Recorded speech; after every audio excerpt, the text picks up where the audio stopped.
कक्षा 10 की तैयारी करते हैं तो ये वीडियो आपके लिए बहुत ज़्यादा इम्पोर्टेंट होने वाला है, क्योंकि आज के इस वीडियो में हम ये दो चर वाले रैखिक समीकरण को प्रतिस्थापन विधि के मदद से एक्स और वाई का वैल्यू निकालना सीखेंगे।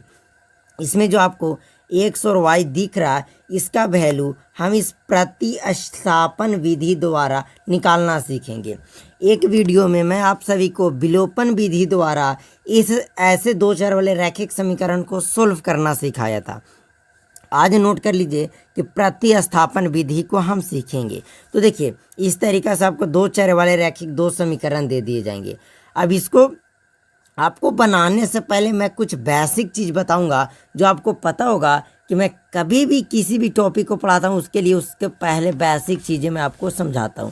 अगर वो आपको आता है तो भी, नहीं आता है तो भी आपको सीखना पड़ेगा। तो चलिए हम इस बेसिक को आपको सिखलाते हैं।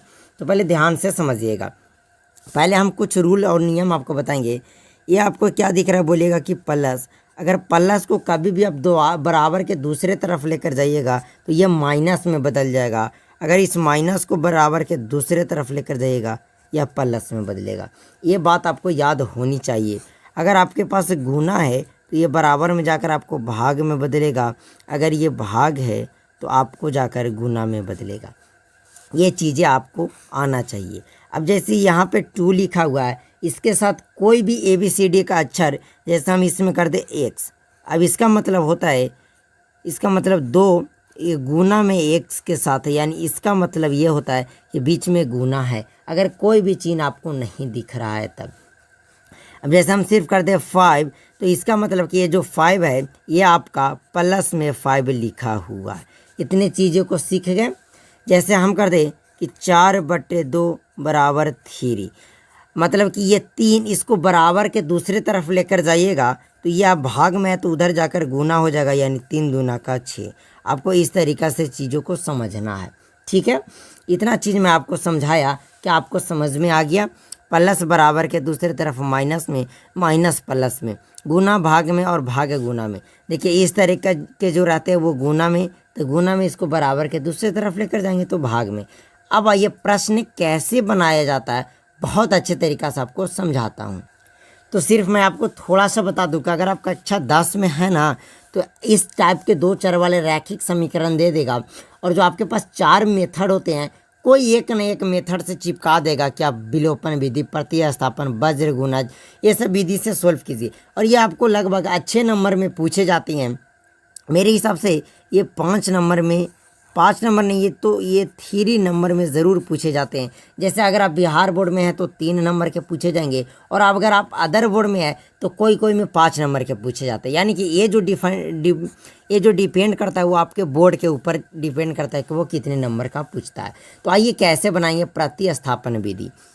इसमें आपको 2 समीकरण दिख रहे हैं, तो दोनों को नाम दे दीजिए। जैसे ये 1 है पहला, तो इसको 1 नाम दे दीजिए। ये दूसरा, तो इसको आप 2 नाम दे दीजिए। अब चाहे तो आप समीकरण 1 से चलिए या समीकरण 2 से चलिए। इससे चलने से आप x या y का आपको वैल्यू निकाल लेना है। तो आप समीकरण 1 से चलिए या 2 से चलिए। हम यहाँ पे समीकरण 1 से चले हैं, तो बताइए समीकरण 1 आपका कितना है, तो 2x + y = 5। तो हम यहाँ पे लिख लिए 2x + y = 5, ठीक है। आप चाहे तो आप यहाँ से x का मान निकाल लीजिए या y का मान निकालिए। आपको मान निकालना पड़ेगा। प्रतिस्थापन विधि में जब इस तरीका के करेंगे, समीकरण 1 से चलेंगे या आप चाहे समीकरण 2 से चलते, तो इस समीकरण को यहाँ पे आप लिख देते। तो यहाँ से आप चाहे तो x का सिर्फ मान लिख लीजिए या y का मान निकाल लीजिए। सिर्फ आपको x का निकालना, तो इधर सिर्फ आपका x चाहिए, बाकी सब चीज़ों को उधर हम लेकर चल जाएंगे।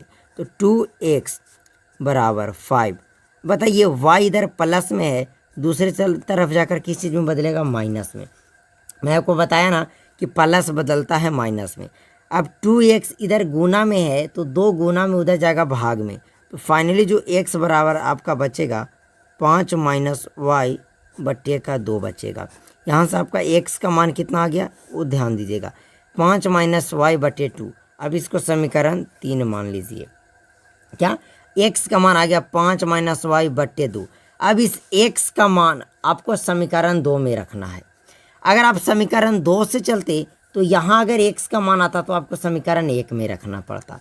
अगर आप यहाँ y का मान निकाले तो y का मान आपको समीकरण 2 में रखना पड़ता। क्यों? क्योंकि आप यहाँ समीकरण 1 से चले हैं, तो y का मान आप समीकरण 1 में रख दीजिए। सॉरी, y का मान आपको अब समीकरण 2 में रखना पड़ेगा। तो हम यहाँ पे लिख दिए कि y का मान x का मान समीकरण 2 में रखने पर, किसका? हम x का मान निकाले तो हम लिख देंगे x का मान समीकरण 2 में रखने पर। बताइए x का मान हम क्या लाएं? 5 माइनस y बटे 2। समीकरण 2 अपने पास क्या है? 3x plus 2y is equal to 8, यानी बराबर 8। अब देखिए 3x, तो 3x का मान आपको कितना रखना है? 5 माइनस y बटे 2 प्लस 2y है तो 2y रखिए, बराबर कितना आपका हो जाएगा? 8 हो जाएगा। बराबर कितना आपका है? 8 है। देखिए अगर आप रूल और नियम किसी के साथ सॉल्व कीजिएगा आपको कभी गलत ना होगा। अब बोर्ड मास का नियम लगाएंगे, यानी सबसे पहले हम ब्रैकेट तोड़ेंगे। तो आइए हम जब ब्रैकेट तोड़ेंगे तो क्या होगा, ठीक है?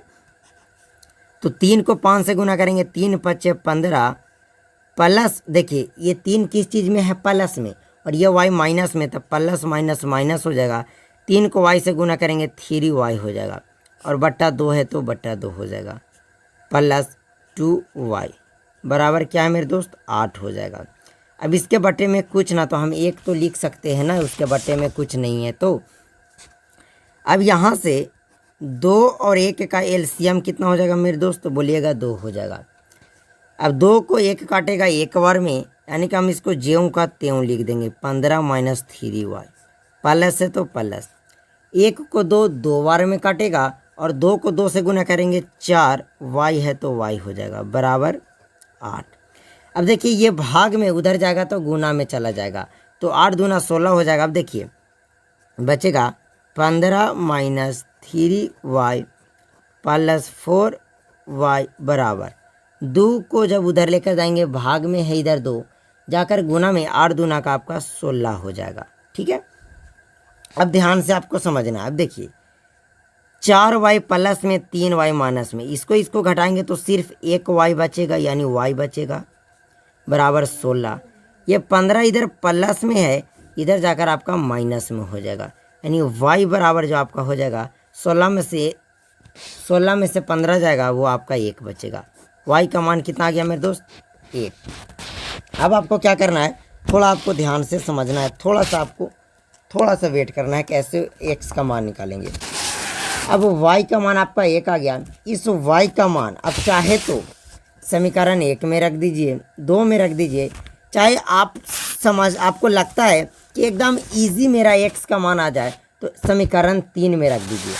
तो लिख दीजिए कि y का मान समीकरण 3 में रखने पर आपको क्या लिख देना है? लिखना है आपको कि y का मान, देखिए आपके पास निकल कर आया y का मान जो आया 1, आपको लिख देना है कि y का मान समीकरण 3 में रखने पर। अब समीकरण 3 क्या है? तो x बराबर 5 माइनस y बटे 2, जो यहाँ पे हम लोग शुरू में निकाल कर लाए थे, x बराबर 5 माइनस y बटे 2। अब आइए 5 है तो आपको 5 रहने दीजिए, माइनस y के जगह हमको कितना रखना है? 1 बटा 2। 5 में से 1 गया 4 बटे 2, कटेगा 2 दूना का 4, यानी कि जो यहाँ से x का वैल्यू आ गया 2 और y का वैल्यू आ गया 1। तो ये फाइनली आपका आंसर हो गया। कभी भी प्रतिस्थापन विधि आपको बनाना रहे तो क्या करना है? ध्यान से समझिएगा। इस तरीका का 2 समीकरण रहेगा, तो दोनों समीकरण में आप कोई सा भी समीकरण से चल सकते हैं। उसमें से आप x का मान निकाल लीजिए या आप y का मान निकाल लीजिए, उसके बाद जो मेथड है उसको कीजिए। आइए इसका स्क्रीनशॉट आप ले सकते हैं। तो चलिए यहाँ पे प्रश्न था, चलिए इतना लीजिए, फिर उसके बाद y का मान आ गया, फिर y का मान हम समीकरण 2 में रखें। तो चलिए हम उम्मीद करते हैं कि आपको प्रतिस्थापन विधि में बहुत ही अच्छे तरीक़ा से समझा दिया। तो चलिए अगर आप नए हैं तो चैनल को सब्सक्राइब ज़रूर कीजिएगा। इस वीडियो को यहीं समाप्त करते हैं। तो चलिए आप ज़रूर चैनल को सब्सक्राइब कीजिएगा। जब तक के लिए जय हिंद, जय भारत। Thank you.